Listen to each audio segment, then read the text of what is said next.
The sun hung lazily in the afternoon sky, casting a golden glow over the quiet neighborhood. The air was warm and still, as if the world had pressed pause for a moment of peace. In the yard of a modest home, a young girl named Emma, no older than 16, smiled gently as she slowly maneuvered her wheelchair across the freshly cut grass. The hum of her chair's wheels was the only sound breaking the silence, a soft reminder of the small but meaningful independence she fought for every day. Each turn she made, every inch of the lawn she claimed as her own, felt like a victory. For Emma, this was freedom, the kind that most take for granted, but that she had to fight for every single day. The sight of her rolling across her front lawn, her face lit up by the soft afternoon sun, was one of simple, serene joy. It was a quiet rebellion against the limitations her disability imposed on her, a small act of defiance in a world that often made her feel invisible. She was safe, comfortable, and alone in her small patch of the world, surrounded by the normalcy of suburban life. But as Emma pushed forward, her peaceful afternoon was shattered by the sharp, shrill voice of a woman from across the street. "Hey, what do you think you're doing?" "This is my lawn," the woman shouted. The shriek echoed through the neighborhood, ripping through the calm like a knife. Emma froze, her heart pounding in her chest as she turned to face the figure who had suddenly appeared at the edge of her yard. The woman was tall, her posture rigid with authority, her eyes narrowed in anger.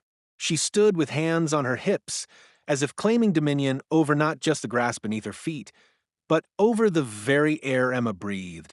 Emma's smile faltered, replaced by a confused and fearful expression. I'm not on your lawn," she stammered, her voice soft but shaky. The woman, Karen, stepped forward with a malicious smile, her words cold and cutting. "You don't belong here. Get off before I call the cops. You don't even belong in this neighborhood, rolling around like you own the place." In an instant, the world Emma had been savoring crumbled around her.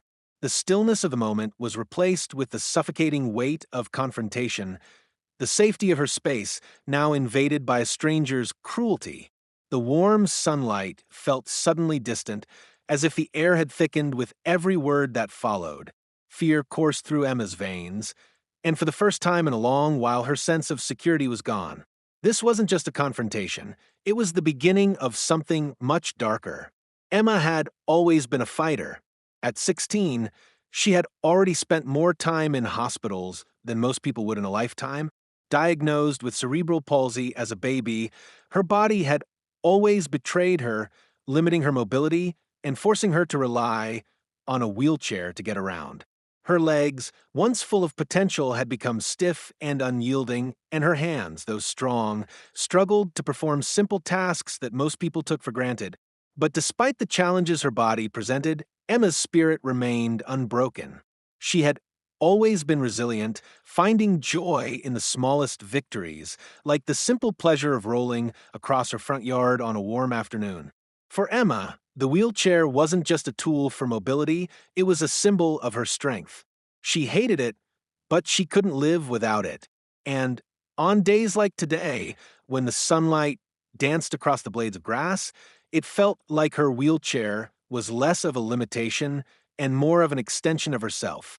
Each turn she made in her yard, each small maneuver, felt like an act of independence, a reminder that despite everything, she still had control over some part of her life. Her father, Adam, watched her from the front porch. He was a tall man with broad shoulders, his skin weathered from years of hard work, but his eyes were gentle and full of warmth. The bond between father and daughter was undeniable, built on years of unwavering love, sacrifice, and understanding. Adam had been there for every therapy session, every doctor's appointment, every moment of frustration, and every tear that Emma had shed. And now, as he sat on the porch watching her navigate the yard, he felt an overwhelming sense of pride. Adam had worked hard to give Emma the best life possible, one filled with laughter, love, and a sense of normalcy. He knew the world could be cruel and that it often wasn't kind to people like Emma, but he did everything he could to shield her from that. He had left his small town in search of better opportunities, moved to a neighborhood where he hoped Emma could experience a life free from the limitations that small towns sometimes imposed on people like her. The neighborhood they had settled into was peaceful, a quiet suburban street lined with houses that all seemed to blend into one another. Most of the residents kept to themselves, living their lives in relative isolation, but there was a sense of community, a sense of belonging that Emma had grown to appreciate. She didn't have many friends at school. Her disability often made her the target of ridicule, but here, in the comfort of her own home, she had found a place where she could at least feel like she was part of something. That feeling of safety, however, was about to be shattered. Karen, the woman from across the street, had lived in the neighborhood for years. Emma's father had never spoken to her much, but from the moment they moved in, Karen had made her opinions clear. She was the kind of person who believed in rules and order, the kind of person who felt it was her duty to make sure everyone followed the right way of doing things. The HOA, Homeowners Association, was her kingdom, and she ruled it with an iron fist. Every homeowner in the neighborhood had learned early on that if Karen didn't like something, she would make it known. Whether it was the color of your lawn chairs, the height of your hedges, or the placement of your garbage cans, Karen had something to say about it.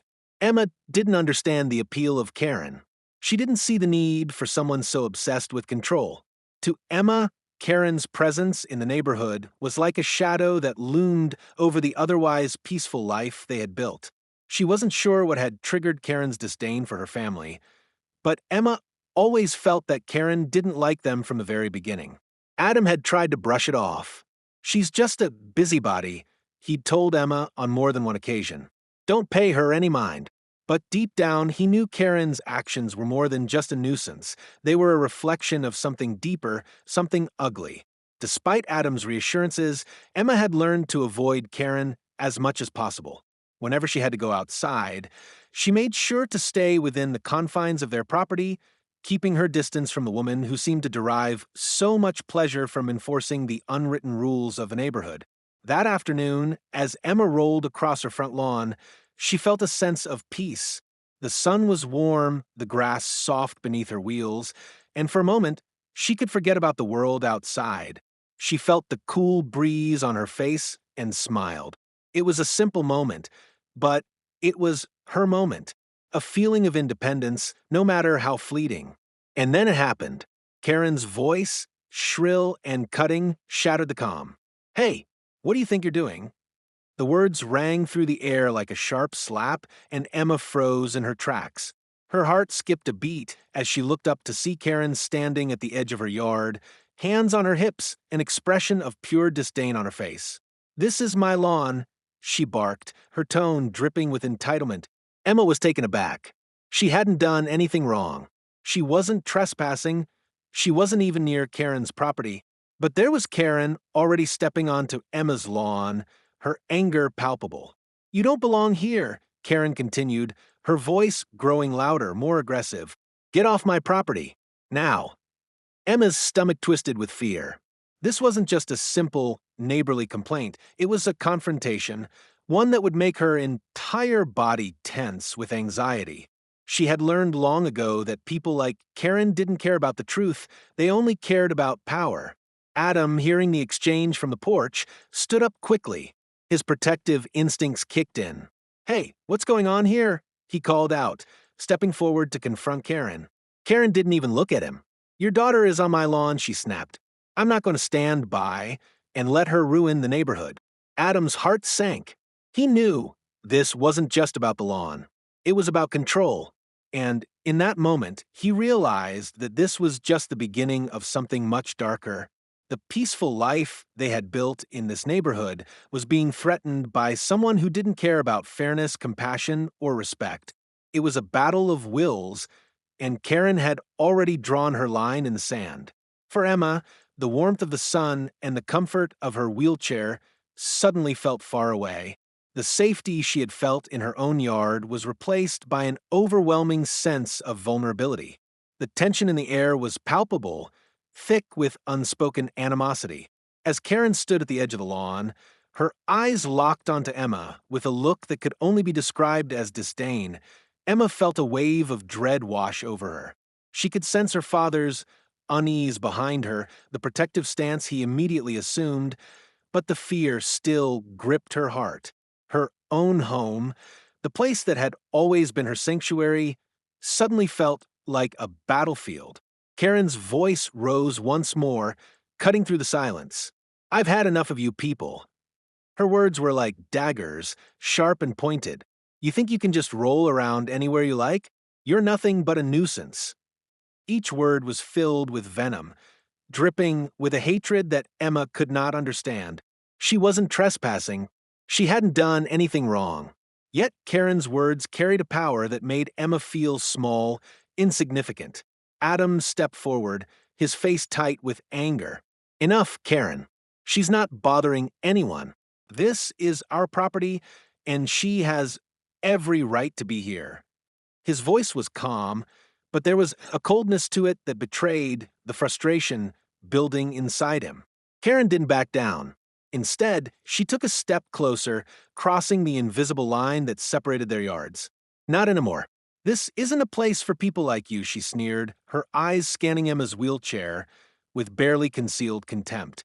"You're a disruption, a reminder of what's wrong with this place." Emma's heart pounded in her chest, her fingers clutching the wheels of her chair, as if it could somehow ground her in reality. She had spent her entire life fighting for acceptance, fighting to prove that she was just like everyone else, that her disability didn't define her. But standing there, in the face of Karen's cruelty, Emma realized that no matter how hard she fought, people like Karen would always see her as different. Less than. Adam's jaw clenched, his eyes narrowing as he stared at Karen. "You're crossing a line, Karen. Stop it." His voice was low, filled with warning.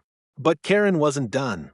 Her lips twisted into a smirk, her eyes gleaming with malice. "You think I'm scared of you? I'll do whatever I want. This neighborhood doesn't need people like you bringing it down." Her words hung in the air, suffocating in their hatred. Emma could feel her father's body stiffen beside her, the muscles in his arms tightening as he tried to contain the anger boiling inside him. He had always been the protector, the one who kept Emma safe from the harshness of the world. But in that moment, he felt powerless, the weight of Karen's hostility pressing down on him. Emma's mind raced. She had been told her whole life that there were people who would try to bring her down, who would look at her and see nothing but her disability. But this was different. This wasn't just someone pitying her. This was someone who was actively trying to destroy her sense of belonging, her place in the world. Karen's next words were the final straw. "You don't belong here," she spat, her voice dripping with disgust. "I'm going to make sure the whole neighborhood knows what you're doing. You'll be banned from this entire community. You'll never be allowed to roll around here again." It was like a punch to the gut. Emma's world tilted, the ground beneath her seeming to shift. The thought of being cast out of the very place she had fought so hard to belong in felt like a betrayal, a violation of everything she had worked for. The wheels of her chair felt heavy, as though they were sinking into the earth, carrying her deeper into the weight of the moment. Her father took a step forward, his hand reaching out to touch Emma's shoulder, grounding her. His voice, though firm, was laced with a quiet desperation. "Karen, you need to stop. This isn't you. This isn't who you are." But it was too late. Karen's mind was made up, and the force of her words seemed to burn through the air between them. "I've had enough of you, Adam," Karen said with finality, her voice dripping with venom. "This is my neighborhood, and I'll do whatever it takes to get rid of you. Your daughter doesn't belong here. You don't belong here." The last words hit like a thunderclap. Emma's breath caught in her chest, and her heart seemed to freeze for a moment. Her father, usually so strong, so unshakable, stood there, momentarily speechless. The weight of Karen's words hung heavily in the air, suffocating him. The silence that followed was deafening, broken only by the faint hum of Emma's wheelchair wheels. She wanted to speak, to tell Karen that she wasn't a nuisance, that she had just as much right to be there as anyone else. But the words wouldn't come. The fear, the frustration, the helplessness, it all coiled inside her, tight and suffocating. "Karen, Sensing her power, moved closer. "I'll make sure you regret this," she sneered. "I'm calling the HOA, and I'm making sure you're gone for good." As Karen turned to leave, Emma's father grabbed her arm. "You can't do this," he said, his voice low but intense. "You can't just walk away from this. We're not backing down." But Karen was already walking away, her silhouette framed by the fading light of the afternoon. "You'll see," she called over her shoulder. "I always get what I want." As the sun dipped lower in the sky, Emma's world seemed to grow darker. The fear, the anger, the helplessness, it all swirled together inside her, threatening to spill over. This wasn't just a simple argument, it was a battle for her dignity, for her right to exist in a world that so often made her feel less than. And in that moment, Emma realized that the fight for her freedom wasn't over. It had just begun. As the shadows lengthened and the world around them grew colder, Emma's father stood by her side, his face hardening with resolve. "We're not giving up," he said quietly but with conviction. "We're going to fight. For you. For us." And so, the battle began, not just for a lawn, but for everything Emma had ever believed in, everything she had ever fought for. The days that followed were a blur of tension and dread. Adam spent hours on the phone trying to figure out the best course of action, seeking legal counsel, and researching HOA rules. But no matter what he did, Karen's threats seemed to hang over them like a dark cloud. Emma felt the weight of it all, the constant anxiety gnawing at her. It wasn't just the fear of losing her place in the neighborhood, it was the feeling of being hunted, of knowing that someone out there hated her simply because of who she was, and the worst part was, there was nothing she could do about it. No matter how hard she fought, no matter how much she tried to assert her right to exist, there would always be someone like Karen who wanted to tear her down. And then one evening it happened. The sun had barely begun to set, casting a soft orange glow over the neighborhood. Emma had just finished rolling her wheelchair down the driveway, enjoying the cool evening air. It was one of those rare moments when the world seemed peaceful, when the weight of the past few days didn't feel as heavy on her shoulders. She pushed forward, a small smile tugging at her lips, feeling like herself again, even if just for a moment. But the moment didn't last. A loud, grating voice broke through the silence. "What do you think you're doing?" Karen's voice was harsh and accusatory, echoing off the walls of the house. Emma's heart skipped a beat. She turned toward the sound, her pulse quickening. There she was, Karen, standing at the edge of the driveway, her face twisted in anger. This time, she wasn't alone. A few of the other neighbors had gathered around her, their eyes following Karen's every move. It was as if they were waiting for a show, waiting for the confrontation to escalate. "I told you to stay off my lawn," Karen shouted, stepping forward, her finger pointed accusingly at Emma. "You're trespassing again. I've had enough of your disrespect." Emma's breath caught in her throat. She didn't know how to respond. The helplessness she had been feeling for days now seemed to turn into something else, a cold, hard realization. Karen wasn't going to back down. She was going to push as hard as she could, until Emma and her family had no choice but to leave. Adam was at the door, in an instant, rushing toward them with purpose. "Karen, enough," he called out, his voice firm but filled with a quiet anger. "This has gone on long enough." But Karen wasn't listening. She was too far gone, consumed by her own sense of superiority. "You're nothing but a troublemaker," she sneered, her voice dripping with contempt. "You and your daughter don't belong here. I'll make sure of it." Without warning, Karen lunged forward, stepping onto the grass again, just a few feet from Emma's wheelchair. "I'll take care of this myself," she muttered under her breath, her face flushed with fury. Emma's heart raced. She didn't understand what was happening, why Karen was acting like this. She hadn't done anything to provoke her. She had simply rolled onto her own lawn, something she had the right to do. But in that moment, Karen's anger took on a new, terrifying form. Emma's instincts screamed at her to move, to get away, but her body froze in place. And then, without warning, Karen reached into her bag and pulled out a small bottle. Emma's eyes widened in horror as she realized what it was. It was a can of lighter fluid. "No," Emma whispered, her voice shaky. She couldn't believe it. This wasn't just a verbal confrontation anymore. This was something much worse. Karen stepped closer, her eyes wild with fury. "I told you to stay off my lawn," she said, her voice shaking with rage. "But you didn't listen. Now, you'll learn what happens when you disrespect me." Before Emma or her father could react, Karen sprayed the lighter fluid across the front of Emma's wheelchair. The smell of gasoline hit Emma's nose, and her heart stopped. This wasn't just an angry woman. This was a woman with a twisted sense of entitlement, willing to go to any lengths to punish her perceived enemies. Adam lunged forward, grabbing Karen's arm to stop her. But it was too late. Karen pulled out a lighter and flicked it on, the flame igniting with a loud hiss. Emma's blood ran cold as she watched the flame leap toward her. "No!" Adam shouted, rushing to Emma's side, but it was too late. The fire caught, spreading quickly across the seat of Emma's wheelchair. Emma screamed, a piercing sound that cut through the chaos.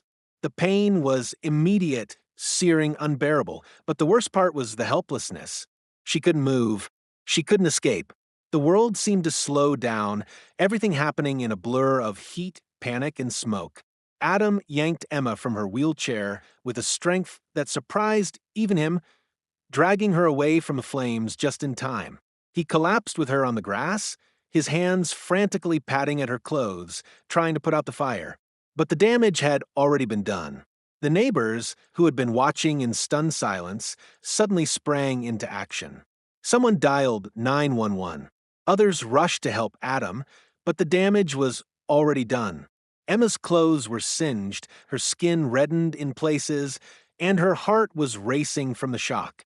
She couldn't process what had just happened. How a simple afternoon, a peaceful moment in her own home, had turned into a nightmare. Karen stood frozen, her eyes wide, her mouth hanging open in disbelief. The lighter had fallen from her hand, forgotten, as she realized what she had done. But the damage was done. She couldn't take it back.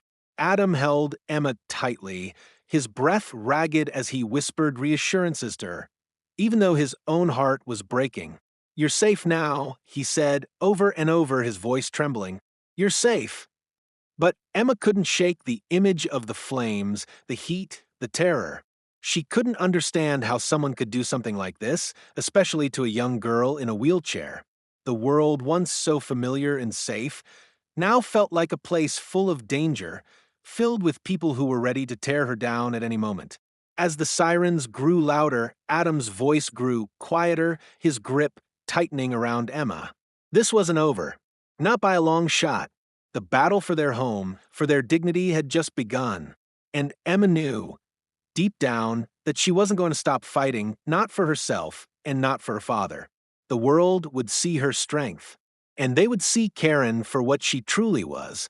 But as the fire trucks arrived and the flashing lights illuminated the street, Emma realized something else. This wasn't just about a wheelchair or a lawn. This was about her right to exist, to be herself in a world that didn't always understand her. And no matter what happened next, she was going to make sure that her voice was heard. The fire trucks arrived in a flurry of activity, their sirens still echoing in the neighborhood as paramedics rushed to Emma's side. The cool breeze from the fire trucks, exhaust mixed with the heat still radiating from the remnants of Emma's wheelchair, but nothing could soothe the overwhelming ache that settled deep within her. Her skin was still tingling with the aftershocks of the burn, and though the flames had been extinguished, her sense of safety had been irrevocably scorched. As the paramedics worked quickly to assess her injuries, Adam stood off to the side, his hands shaking as he tried to maintain composure. He could feel his heart hammering in his chest, his mind racing with thoughts of what could have happened if he hadn't been there in time. What if Emma had been left alone on the lawn when the fire broke out? What if Karen's malicious act had gone unchecked?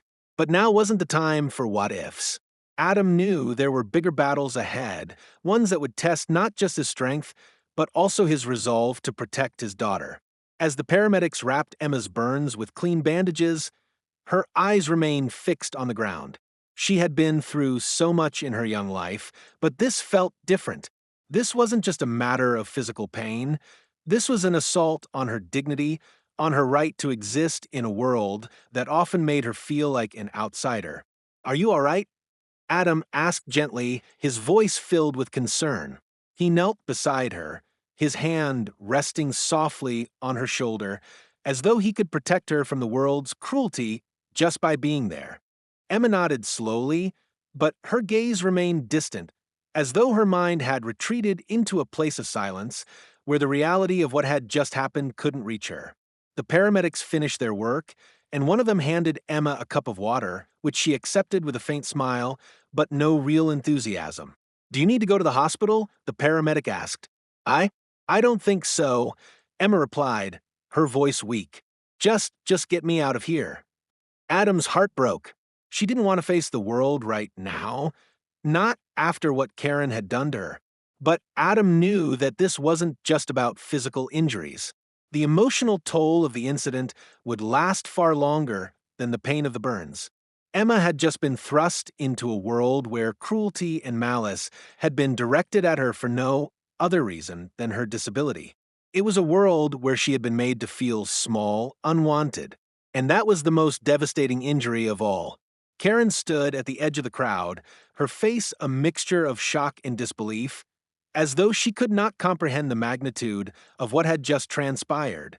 Her hand hovered near her mouth as she watched Emma being loaded into the ambulance, her eyes wide with something like fear, but mostly with confusion. For a moment, Adam caught sight of her. His fists clenched at his sides, but he resisted the urge to charge at her. He knew that Karen's guilt was now as much a prison as any legal penalty she could face. There was no excuse for what she had done. No amount of remorse would ever undo the damage she had caused. Karen, Adam called out, his voice cutting through the chaos of the scene. She flinched slightly at the sound of his voice, but didn't move. Instead, she tried to hide her nervousness behind a facade of indifference. I didn't mean for this to happen, she stammered, though the words felt empty. I just wanted her to leave my lawn alone. She was trespassing. No, Adam interjected, his voice low but filled with unyielding anger. This wasn't about a lawn. This was about your need to control everything. About you getting off on making others feel small. You set my daughter's wheelchair on fire. You could have killed her, Karen. And for what? Because you didn't like the way she rolled across her own yard? You think you're above everyone else, but you're nothing more than a bully. And now you've gone too far. Karen stood frozen, her mouth opening and closing as though trying to find the right words to justify herself. But there was no justification, no excuse that could make up for what she had done. Her actions, once unchecked and dominant, now seemed like the hollow gestures of a person too afraid to face the consequences of her own cruelty. Adam turned his back on Karen, unwilling to waste another moment on her. He made his way to the ambulance, where Emma was being loaded in, her face pale, and her eyes haunted. She didn't look like the girl he knew, the one who had faced every challenge with courage and resilience. No, today she looked like a victim of a world that hadn't shown her the compassion she deserved. But as Adam climbed into the ambulance beside his daughter, he swore to himself that he wouldn't let Emma stay a victim. This wasn't the end, it was the beginning of a new fight. A fight for justice, for her safety, for her right to live without fear. As the ambulance doors slammed shut, Adam looked over at Emma, his heart heavy with the weight of what had just happened. We're going to make sure this never happens again, he whispered, his voice filled with resolve. I promise you, Emma. We're going to make this right. Emma's eyes flickered toward him, and though she said nothing, Adam saw something in her gaze, something that had been missing since the fire. There was a spark of hope, just a glimmer, deep in her eyes. It wasn't much, but it was enough. The ambulance pulled away from the scene, the flashing lights reflecting off the walls of the houses they passed. As they drove through the quiet neighborhood, Emma could still hear Karen's voice in her head, still feel the sting of her cruel words. But this time, it wasn't the voice of defeat. It was the voice of a battle yet to be fought, of a victory still within reach. This wasn't just about one woman's cruelty, it was about the fight for her right to exist without fear. And Emma knew, deep down, that she would win this fight, one step at a time. The days following the attack were filled with both physical and emotional healing. Emma's burns, though painful, were not as severe as they could have been, but the trauma, both the shock of the attack and the realization of how deeply she had been violated, ran much deeper. She spent her nights tossing and turning, haunted by the image of the fire, by Karen's face as she set her wheelchair ablaze. But during the days, in between the haze of medical appointments and the steady rhythm of recovery, Emma began to find something else, something that had been buried beneath her pain, her strength. It wasn't just the strength to endure the physical scars, it was the strength to face the world again, to rise above the terror and the fear. Adam, too, was struggling. The anger he felt for Karen, growing, festering, and consuming him, was matched only by his guilt. He couldn't shake the thought that he should have done more, that he should have been there quicker, that he should have stopped Karen before she could escalate the situation. But as he spent long hours by Emma's side, helping her navigate her recovery, he realized that guilt wouldn't help them move forward. The only thing that mattered now was what they would do next. They weren't just going to let this go. They couldn't. Not for Emma. Not for their family. Not for anyone who had ever been made to feel less than. Emma, still recovering from her injuries, had already begun to channel her pain into action. She wasn't going to let Karen or anyone else strip her of her dignity. She knew that her scars, physical and emotional, were part of her story, but they didn't define her. They wouldn't define her future. She and her father began to gather evidence, documenting the attack, the threats, and the harassment they had endured. Every photo of the burned wheelchair, every recording of Karen's aggressive comments, every witness statement from neighbors who had been present, they were all pieces of the puzzle they were building, the case they were preparing to bring against Karen and the HOA. Adam made it clear they were not backing down. "This isn't just about a lawn," he said to Emma one evening as they sat together in the living room, a pile of papers spread out between them. "This is about something much bigger. This is about justice. About showing the world that what Karen did isn't okay, that it can't just be swept under the rug." They contacted a lawyer who specialized in civil rights and discrimination cases, and they began to strategize their next steps. Adam's determination to see Karen held accountable for her actions only grew stronger. Every day, as he watched Emma slowly regain her strength, he became more convinced that they were on the right path. This wasn't just a fight for their family, it was a fight for the people like Emma, for anyone who had ever been bullied or made to feel small. Karen had crossed a line, and Adam was going to make sure she faced the consequences. But even as they prepared for battle, there was hope in their hearts. Emma, despite everything, began to smile again, to laugh again. The scars would take time to heal, but her spirit, her drive to keep going, was unbroken. There was power in that. Power in her ability to rise after being knocked down. In the face of a world that so often seemed indifferent to her struggles, Emma was learning how to fight back, not with violence or anger, but with resilience and determination. She wasn't a victim. She was a survivor. And more than that, she was a fighter. The road ahead would be long and difficult. The battle against Karen and the HOA that had let her actions slide was just beginning. But Emma and Adam knew one thing for sure: they wouldn't stop fighting.